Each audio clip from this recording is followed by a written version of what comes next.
Hey guys, it's Rachel, and today we are making Rilakkuma matcha cakes. These are so cute, and in case you don't know what matcha is basically a green tea flavor, and it gives these cakes a really cool green color. This video is also a matcha collaboration with Honeysuckle Catering, so make sure you stick around until the end of this video to go check out her video for green tea donuts. They look so good, and I bet they taste amazing too, so make sure you go check that out. Anyways, we have some cakes to make, so let's get started. To start our cake off, I'm going to place 3 egg whites into a large bowl. Then I'm just going to start to whip these up.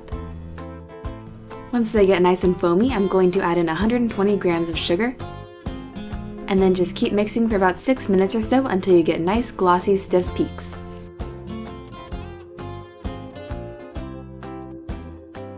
At this point, I'm going to add in 3 egg yolks.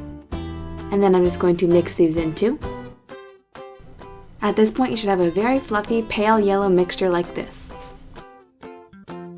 Now it's time for our special ingredient, the matcha powder. You can buy this at a Japanese supermarket, and it's basically very finely ground green tea. So now to our egg mixture, I'm going to add 100 grams of cake flour, along with 10 grams of our matcha powder, and I'm just going to fold this in. Since my matcha powder is lighter, my cake is going to have more of a pale green color, which I think is really pretty, but don't worry if your matcha powder is darker, I think that would look great as well. Now I'm going to melt together 50 milliliters of milk, along with 2 tablespoons of butter, and I'm just going to add this to our cake batter in several additions. Once your batter is all mixed up, go ahead and pour it into a 13 by 9 inch baking pan that's been greased and lined with parchment paper. Then we're going to bake this off at 350 for about 10 minutes. Once our cake comes out of the oven, I'm just going to take a 3-inch ring mold, but you could also use a cookie cutter, and I'm just going to cut out some squares.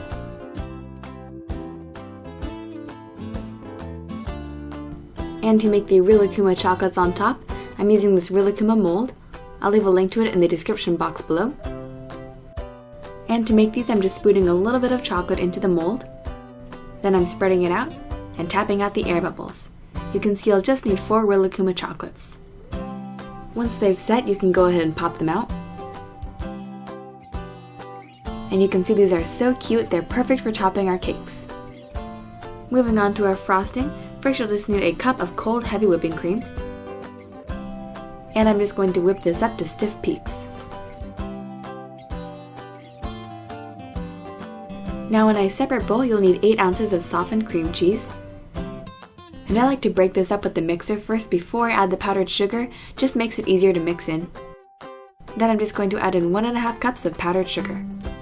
And of course, go ahead and mix that in. Then I'm just going to add in a half teaspoon of vanilla extract. And we're just going to finish off this frosting by adding in our whipped cream. This is really going to lighten up the frosting, and I love this recipe because it's not too sweet because it has that tangy cream cheese, and it's also super light.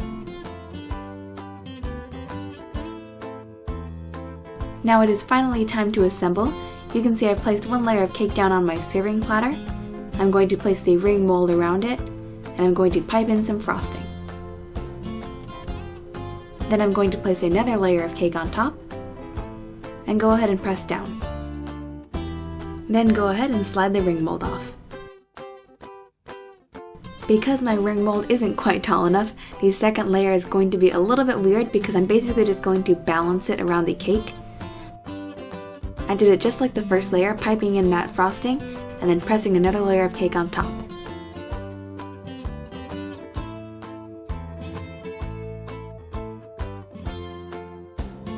To finish off our cakes, I'm piping on some buttercream in that nice rose shape, and then I'm going to place a Rilakkuma chocolate on top.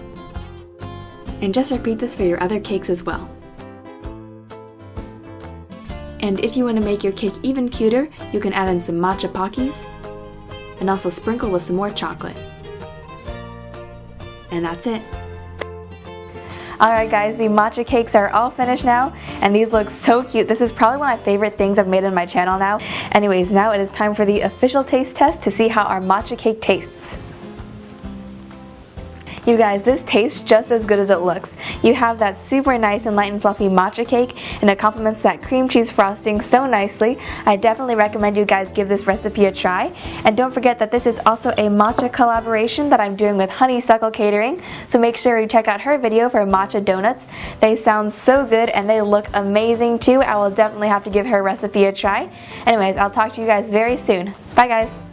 Thanks for watching, and click here to check out the matcha donuts. See you next time.